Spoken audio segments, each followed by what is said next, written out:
Welcome to Toffee TV. Well, I'm pleased to say I am joined by Julie Clark from Everton Fan Advisory Board, who some people might find familiar, and I'm just going to put this picture on here. It's one of the greatest pictures ever of Everton in a non-sort of Everton setting. So Julie was the Everton fan who sat behind Richard Masters at the Commons Committee hearing, was it? Yeah, the Select Committee. And it was to do with, obviously, the running of the Premier League and PSO, the points, the points deduction and stuff. Any idea what's going through your mind at that in this moment? Right, I'll tell you what. I was really sick. I was so sick, and when I was in there, I was having a coughing fit. I'd got up out of my sick bed to go there because I wasn't well, and I nearly didn't go on the morning. And anyway, I was having a coughing fit, and I thought, I've got to go. I asked the guy beside me to give me some water. They won't allow you to have a bottle of water when you're in one of these rooms in case you throw it at somebody. So I had to go out, and as I've gone out, I've got everybody on the text going to me, get back in there, they're talking about Everton. So what was going through my mind that way, whether that was before or after, and also I was really trying to listen intently to what he was saying, because I was sitting. It's not always easy to hear someone when you're sitting from behind them, but I was aware of that they were going to come up and they were going to ask about the 10 points thing and the difference between us and Notts Forest, and also I'd been canvassing some of the MPs beforehand. I took a few flyers up with them and gave them, said, could you ask this question, this. So I was waiting to see whether any of our questions got asked, and some did. Yeah, I mean on that picture you look like you just look like you everything he says you hate. But no, you're right about the questions, because I remember at the time the people who were on the panel just didn't look like they knew anything about football, and therefore the questions they were asking were sort of didn't relate to the concerns we had. So it was good that you were there to put them straight. And with that picture, honest to God, it looks like you just you want to kill him, like we all did at that moment, because obviously we were all going absolutely mad, weren't we? 10 points, and he's trying to just. I mean, I don't even know how he's still got a job. I really don't. I know, but important to say at that time when I said I did these flyers on. We said this is what they did to us, and on the back I put everything that Everton does and all the stuff we do in the community and the hub, and how important it is, and it's not just a football club. And I thought it's really important that these MPs know. You know, like you've got now, and you've got the Kemi Badenoch stuff, and it doesn't matter. And they really, and we're still in touch as a FAB with MPs and Lords, trying to get changes through, because it's so important that MPs know that football is more than just a club and a game. It's a communities, people's jobs and livelihoods. Yeah, and people depend on it. People probably think you're crying over millionaires kicking a ball around and billionaire owners and stuff like that, but you're not. It is a community, and that's why you're here today, isn't it? You're here today to talk about the Fan Advisory Board, because there are a couple of places coming up on it soon. But just I mean, how long have you been on the Fan Advisory Board? Since the start. And how long is that? That's 2022 was our first meeting when we were all first selected, but it started more than a year before then. Yeah, I remember Jazz. So Jazz Bell. Jazz came in. Sort of. They got on. They had an Everton stakeholder steering group at ESSG. As soon as all this stuff came out about the European Super League. And then there was the fan-led review, and it suggested shadow boards or fan boards. Jazz and various other people, Dave Kelly was involved, Jazz, Mark Dyer from EDSA. I mean, a whole load of people that I didn't know at the time. I was nothing to do with any of that. I was nothing to do with any fan groups or fans forum or anything. I'd never heard of any of them. And when I applied, which I'll go on to when we talk about applying for this role, but so they hit the ground running. They really did. They said, look, right, this is a good idea. Let's run with it. Because if we don't run with it, it might just go on a back burner and everyone will forget about it. somebody's written, put it down in black and white, this is a good idea to have fans liaison directly with the clubs. Let's do it. So they did. They had everything already. By the time I got elected, there was the space was already there, ready. Yeah.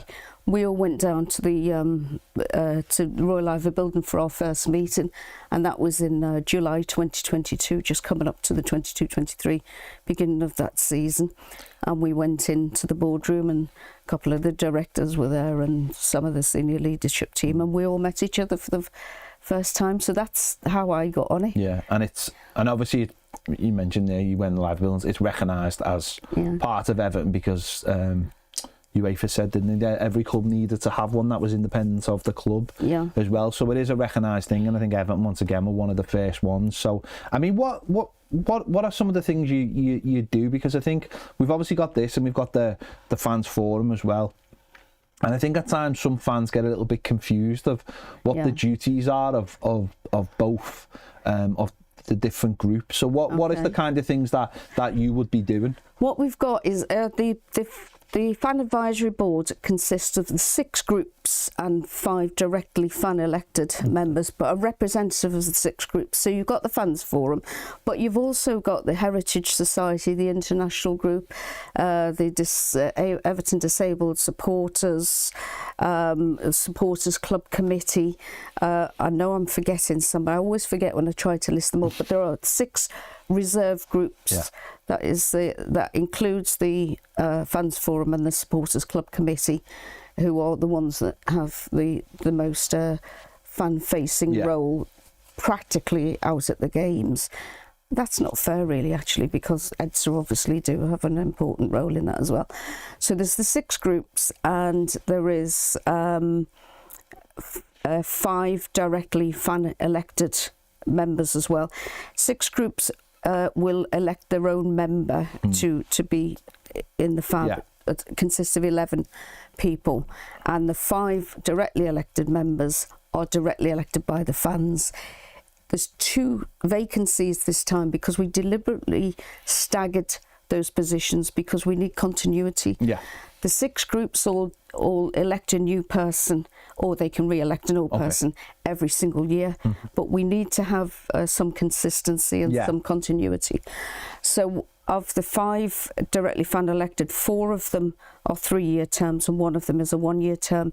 And even the 3-year terms are staggered. Okay. So we've always had a place for somebody who had to be a shareholder, somebody who had to have protected characteristics. I've got that role at the moment. I've got a spinal injury, so I'm technically disabled. We've had so you've got no other eligibility as well for one of the 3-year-olds, 10-year-olds, and you've got no other eligibility for one of the for the 1-year tenure.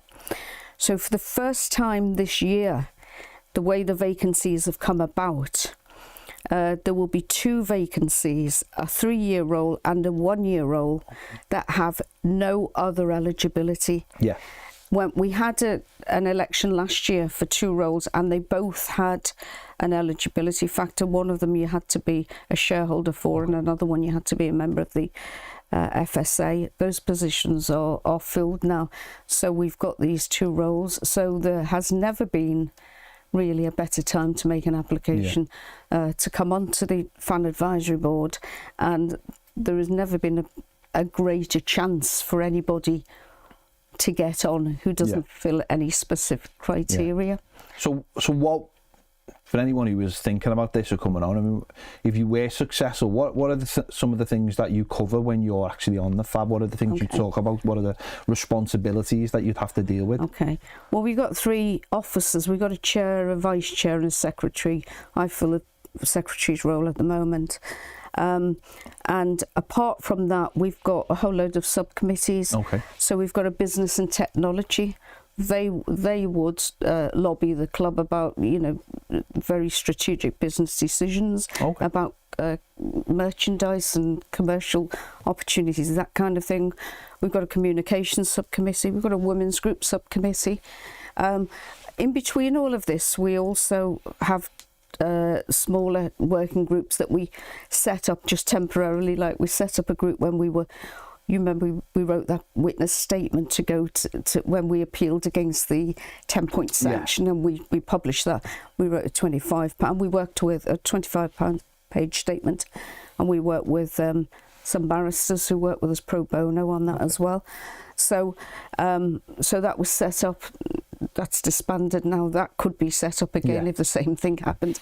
So there's a whole load of stuff. Like I say, we've got a business and technology subcommittee. So any skills that anybody can bring to the Fab are brilliant.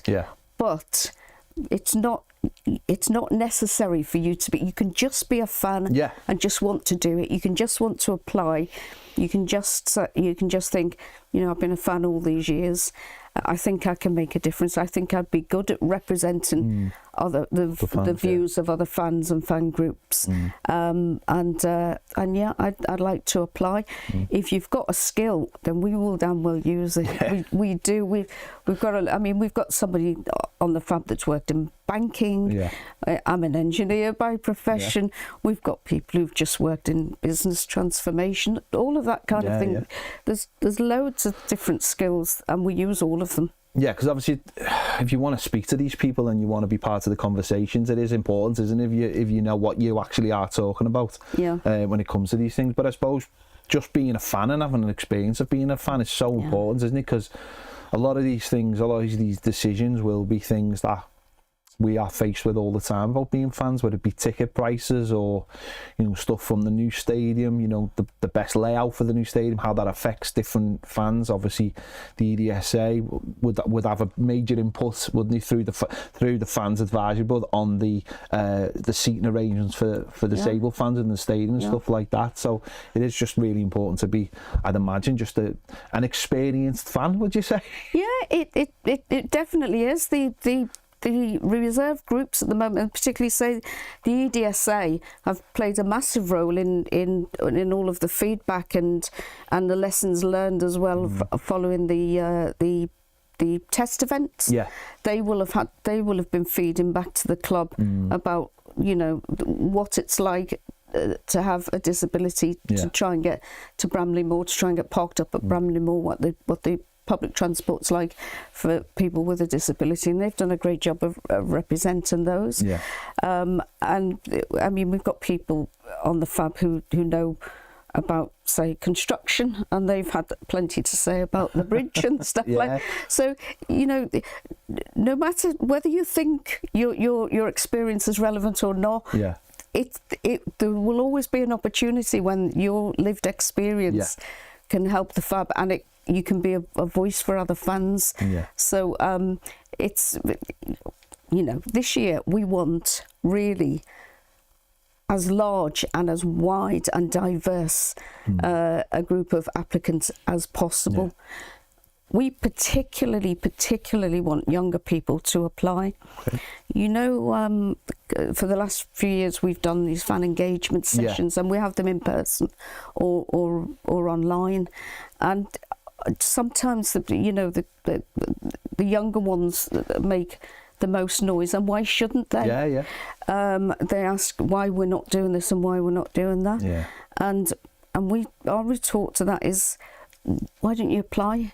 You know, just apply. If you feel that strongly about it, apply. Come and get on the fan advisory board. That's a really good point, because if you've got, I don't want anyone over maybe 30 in a room and they don't know what's coming over the hill or what the latest trends are, whether you know, in whether it be football or media or technology, and people can see things that are starting to change. You know, you need these people, don't you, to be part of it, to be a voice.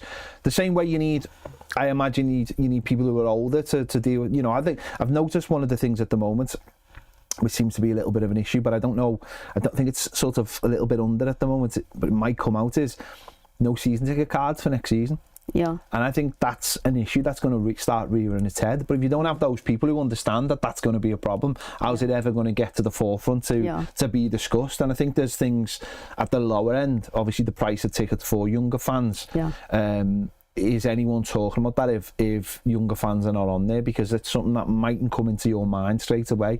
Yeah. You know, you get your season ticket every year, or the other side of the thing is people who aren't season ticket holders. How are they going to become season ticket holders if we have a certain system? Or away tickets? I mean, away tickets are going to be a major thing, aren't they, as we go forward? Away tickets, people are struggling to get them. What's the best way? If people are someone who goes home and away every single game, that would be a great experience, wouldn't it, I suppose, because they can come up with the problems they're seeing that maybe someone like myself who doesn't go to that many away games isn't seeing. Yeah, and you've just listed a whole load of good and absolutely relevant issues that need to be brought to the club, and Noise as fans come through us and go back to the club. And believe you me, we do gather all of the issues and questions and comments and complaints, and we take them all to our meetings. We have a meeting every month in the FAB, and then once a quarter we go to the club.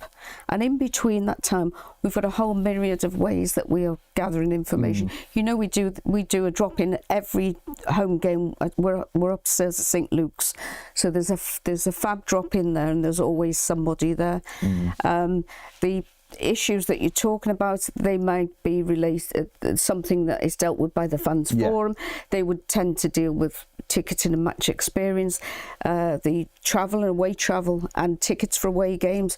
We got the supporters club committee. Ken Sweeney is the representative on that, and he goes to every single game, as far as I know, all his life, every single game home and away. He runs a coach there. And he comes and he feeds that in. The Disabled Supporters Club, they will have a different perspective on the issues involved. All of these groups then come together when we have our meetings every month, and that would be the only time then all of those 6 groups are there.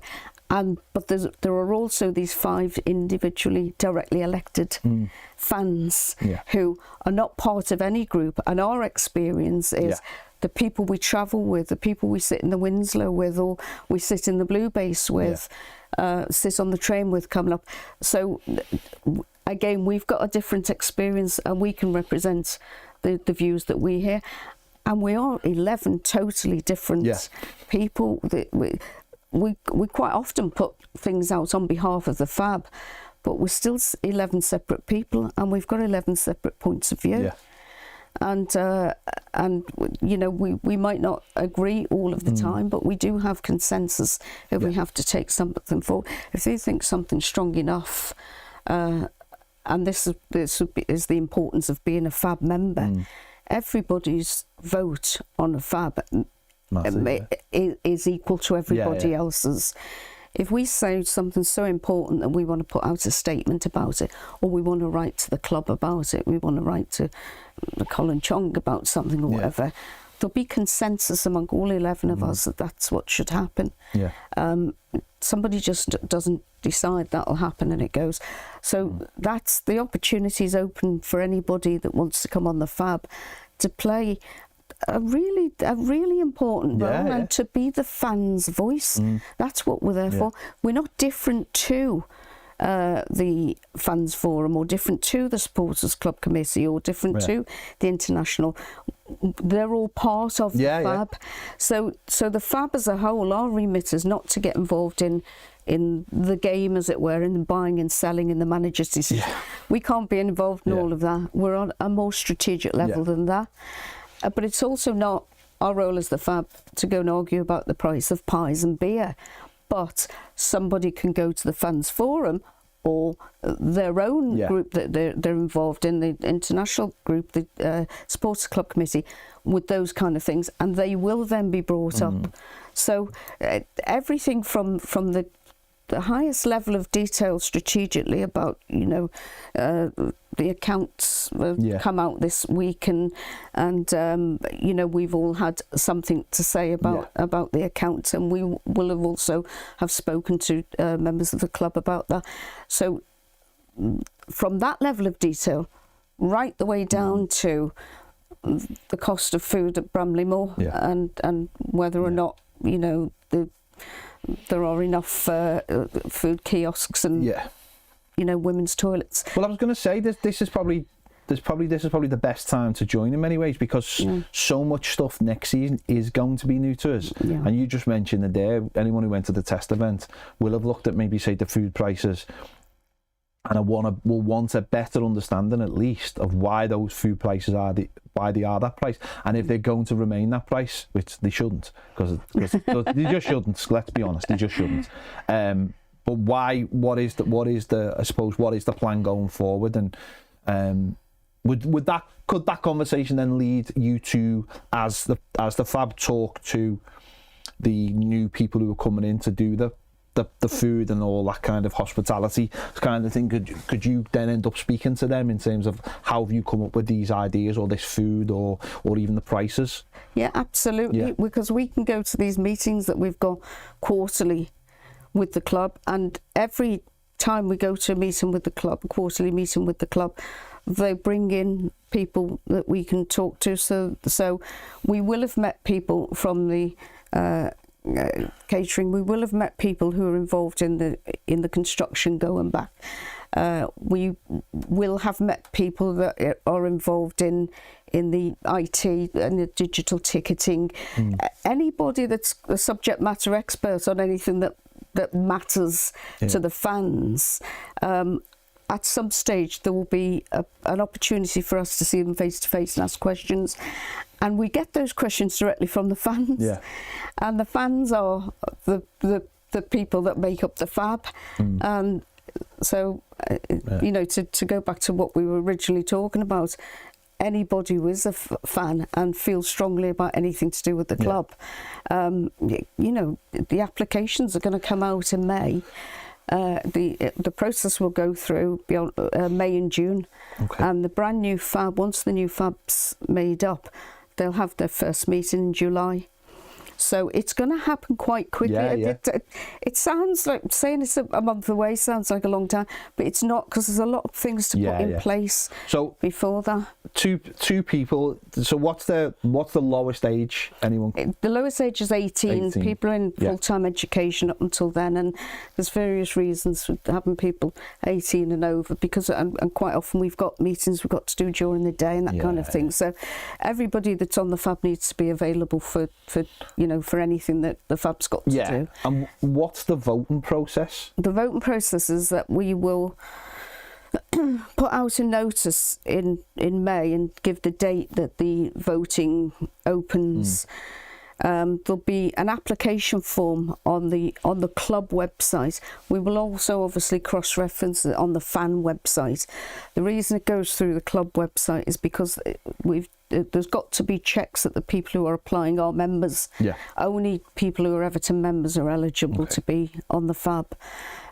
So the club has to be able to define that as well.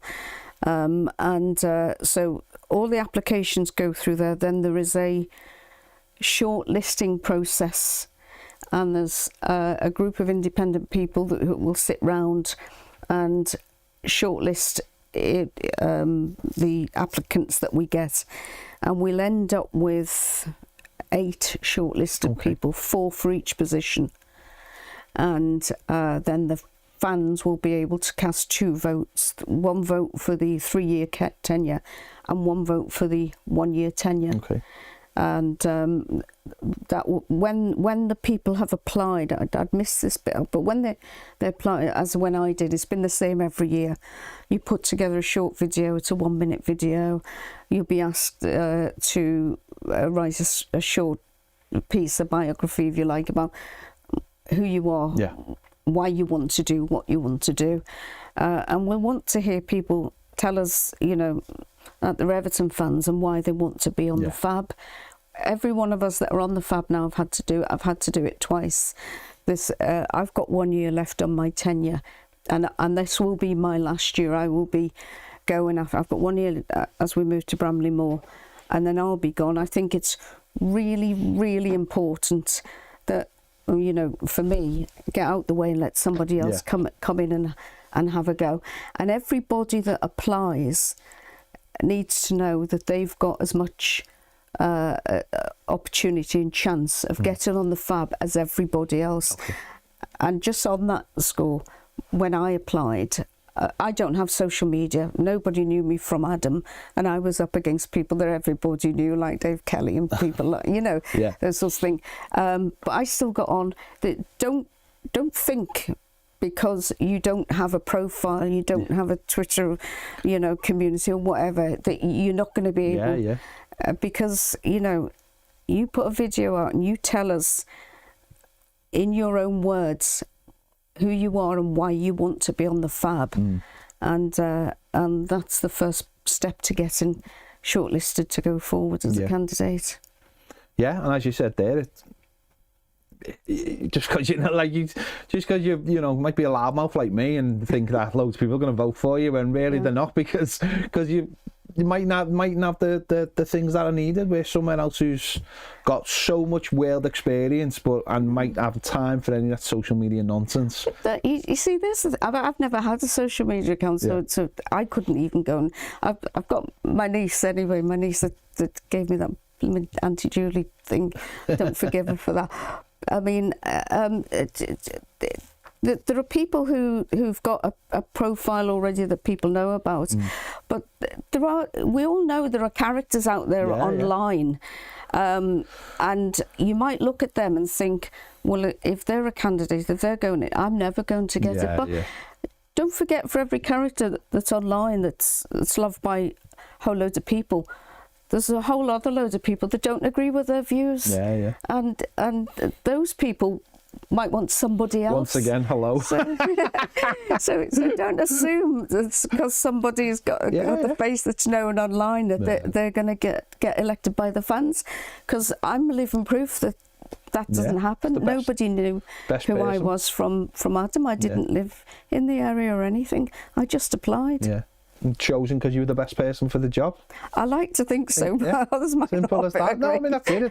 That's all it comes down to at the end of the day, isn't it? The best person for the job, and let the electorate process take over, and you know, hopefully we find the right people, and they're the people who are gonna, you know, I suppose fight for us in many ways, and do all that, you know, and do all that stuff that, let's be honest, a lot of people don't even want to do either, do they? That's the other side of it. That's the problem, and that might be the problem. That might be why some of the younger folks don't make the application. We don't get a lot of applications from the younger ones. And as much, I don't want to just sound, I mean, because when I say we want as diverse a fab as possible, that doesn't just mean youth. But so we want everybody to apply, but we particularly want younger people to apply. We do get diverse applicants, but we don't get very many young people, and it would be lovely. I'm too old for this. I'm getting off at the end of. I've got one more year and I'm going. But we do need younger people to come on, because we've got a very young fan base out there that needs to be represented as well. But that's it, and also the other side of that is, as we've got. Just to finish off, we do have almost like it's not a problem in football, but obviously you have a lot of season ticket holders, everyone's getting older. Are those being recycled into the younger fans? This is not an Everton problem, by the way. This is a football problem in the whole, isn't it? People are holding on to their season tickets. People are living longer, and it's hard to recycle them back into the younger fans. Everton actually haven't had too many problems doing that, I would say, but it's a problem in football, isn't it? So I suppose having those voices to just say what they need going forward, to have those season tickets, to have the price the right thing, or what can get you in to go on a match. I mean, when I was a kid, we had junior Evertonian cards, and you know, that's how we went. That's what got us into the match. That's how my dad, you could afford to go to every game. You couldn't pay the prices of, you know, season tickets and stuff like that. You had your junior Evertonian cards, so. It's all that stuff, isn't it? That just needs to be talked about. That maybe isn't, and only those people who are affected sometimes. And that's life, isn't it? At the moment, but it's important that you just picked up on. You said it's not just an Everton thing; it's a whole club thing. and another reason as well, as I'm going to continually plug to be on the Fab, that we do talk to other fan groups. We've got very good friends at other clubs. Even when we were going through all the PSL things, we were talking fan to fan with Notts Forest fans and Leicester fans, and you know we joined forces with the West Ham fan group for the Stop Exploiting Loyalty. I was outside Anfield with Dave on the food bank with the Stop Exploiting Loyalty thing. So you know, there's rivalry on the pitch, and there always should be rivalry on the pitch, but outside of that, fans are fans universally, and we've got that in common. So us as members of the Fab, we do get to meet, and especially at our drop-ins as well, St Luke's, we get to meet other Fab and Trust members of other clubs, and it's really important we do that because we swap notes, we compare, and for the Stop Exploiting Loyalty campaign, which was not ours, it was the FSA, but we ran with it. It was really important that we knew what was going on in other clubs, so that we could go to our clubs, they could go to their clubs, they could go and say, oh,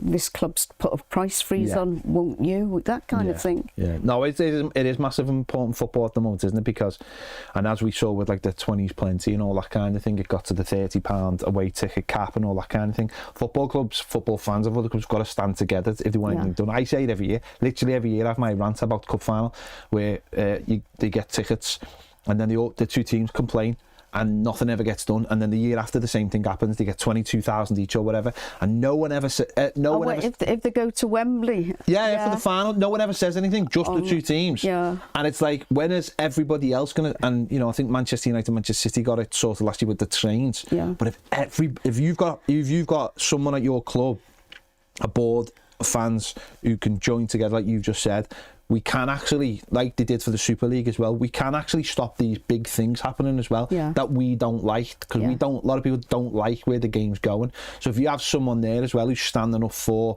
you as a representative, and with the FSA, as you said there, it is massively important. It is. To go back to the Wembley, when we got to 2009 playing Chelsea, and I'd been travelling up and down from London for every game. I went to every single away game. I went abroad. I went to Thailand. I went everywhere. Friendlies, Europe, you know, Liège, Rotterdam. I mean, everywhere. And I couldn't get a ticket for the cup final for 2009. I couldn't get one. And the infuriating thing was, I worked with a guy who said, I can get you a ticket. My nephew's got a couple. He played for a junior side. I think it was in Sunderland, if my memory serves me right. Mad. I said, how on earth? He said, oh, they got two FA tickets. It's mad. And I thought, and you know what? I remember getting onto somebody at the club who's not there any longer, but I got onto somebody at the club there, and I said, why can somebody like me not get? And I was on the committee of Escler as well. I said, why can somebody like me who chose a dedicate not get a ticket? And he said, well, we've got to make sure we get tickets out to the wider football family. I hate that word. I said, how am I not in the football family? So yes, you're right. These things have infuriated fans for decades, and it's through fans coming together, like now with the clubs either freezing the season tickets or not putting them up over the rate of inflation. There's no doubt that's as a direct result of the pressure that's been put on by the campaign that there's been, and again we like to think that the sanctioning as the 10-point. We like to think we made a huge difference in that. Absolutely. We wrote that witness statement. The Fab wrote a witness statement that went in front of the appeal committee. And they read that and they understood what it meant to us and what we thought about it. And if there hadn't been the Fab, that wouldn't have happened. So it matters. No, it does matter. So just tell us how can fans apply? Right. Watch out for the website. Toward the end of May, you'll see sorry, not toward the end, but watch out for it. Yeah.